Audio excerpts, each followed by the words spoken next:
Hello friends, welcome back. അപ്പോൾ ഇന്ന് നമുക്ക് ക്രോസ് പീസ് എങ്ങനെയാണ് കട്ട് ചെയ്യാൻ നോക്കാം. അപ്പോൾ ഞാനിവിടെ ഇതുപോലൊരു ക്ലോത്ത് എടുത്തിട്ടുണ്ട്.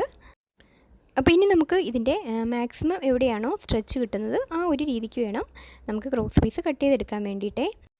അപ്പോൾ നമുക്ക് ഈ ഒരു രീതിയിൽ വേണം കട്ട് ചെയ്തെടുക്കാൻ വേണ്ടിയിട്ടേ. അപ്പോൾ ഫസ്റ്റ് തന്നെ ഞാനിതുപോലൊരു മാർക്കിംഗ് കൊടുക്കുന്നുണ്ട്. ഇനി നിങ്ങൾക്ക് എത്ര ഇഞ്ചിലാണോ ഓരോ ക്രോസ് പീസും വേണ്ടത് ആ ഒരു മെഷർമെൻറ്റിനനുസരിച്ച് കട്ട് ചെയ്തെടുക്കാം. അപ്പോൾ ഞാനിവിടെ ഈ ഒരു സ്കെയിലിൻ്റെ വിഡ്ത്തിനനുസരിച്ചിട്ട് കട്ട് ചെയ്തെടുക്കുവാണേ. 1.5 ഇഞ്ചാണ് കേട്ടോ വിഡ്ത്ത്. അപ്പോൾ 1.5 ഇഞ്ചിൽ വേണ്ട ക്രോസ് പീസ് കട്ട് ചെയ്തെടുക്കുവാണ് കേട്ടോ.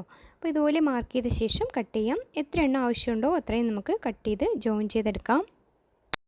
അപ്പോൾ ഇതെല്ലാം കട്ട് ചെയ്തെടുത്തു കഴിഞ്ഞാൽ ഇനി നമുക്ക് ഇത് ജോയിൻ ചെയ്യാം കേട്ടോ. അപ്പോൾ ഞാനിവിടെ 2 രീതിയിലാണ് ജോയിൻ ചെയ്യാൻ കാണിക്കുന്നത്. അപ്പോൾ 2 ക്രോസ് പീസ് ഈ കാണുന്ന രീതിയിൽ വെച്ചിട്ട് ഇപ്പോൾ മാർക്ക് ചെയ്തില്ലേ ആ രീതിയിൽ വെച്ചിട്ട് ഒന്ന് സ്റ്റിച്ച് ചെയ്തെടുക്കുക. അപ്പോൾ ഡബിൾ സ്റ്റിച്ച് കൊടുത്തെടുക്കുക. ഇത് ഒരു മെത്തേഡ് കേട്ടോ. അപ്പോൾ ഈ ഒരു രീതിയിൽ നമുക്ക് ക്രോസ് പീസ് ജോയിൻ ചെയ്യാം.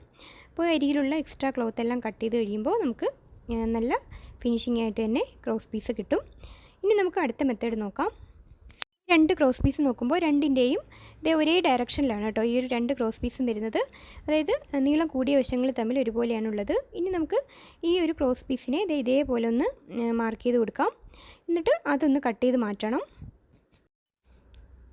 ഇതുപോലെ കട്ട് ചെയ്ത് മാറ്റിയ ശേഷം ഈ കാണുന്ന രീതിയിൽ നീളം കുറഞ്ഞ വശവും നീളം കൂടിയ വശവും തമ്മിൽ ഇതുപോലെ ചേർത്ത് വെച്ചിട്ട് നമുക്ക് ഇതുപോലെ കാണുന്ന മാർക്ക് ചെയ്യുന്നില്ലേ അതുപോലെ ഒന്ന് സ്റ്റിച്ച് ചെയ്യണം കേട്ടോ.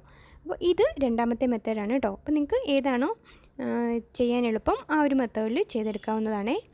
അപ്പോൾ ഇതുപോലെ സ്റ്റിച്ച് ചെയ്ത് കഴിഞ്ഞാൽ എക്സ്ട്രാ നിൽക്കുന്ന ക്ലോത്ത് എല്ലാം ഉണ്ടെങ്കിൽ ഒന്ന് കട്ട് ചെയ്ത് മാറ്റി ഫിനിഷ് ചെയ്തെടുക്കാം. കണ്ടോ? അപ്പോൾ നമുക്ക് കറക്റ്റായിട്ട് തന്നെ ക്രോസ് പീസ് കിട്ടിയിട്ടുണ്ട്. അപ്പോൾ ഈ 2 മെത്തേഡിലും നിങ്ങളൊന്ന് ട്രൈ ചെയ്ത് നോക്കുക കേട്ടോ. ഉള്ള വീഡിയോസിന് വേണ്ടി ചാനൽ സബ്സ്ക്രൈബ് ചെയ്ത് സപ്പോർട്ട് ചെയ്യാൻ മറക്കല്ലേ.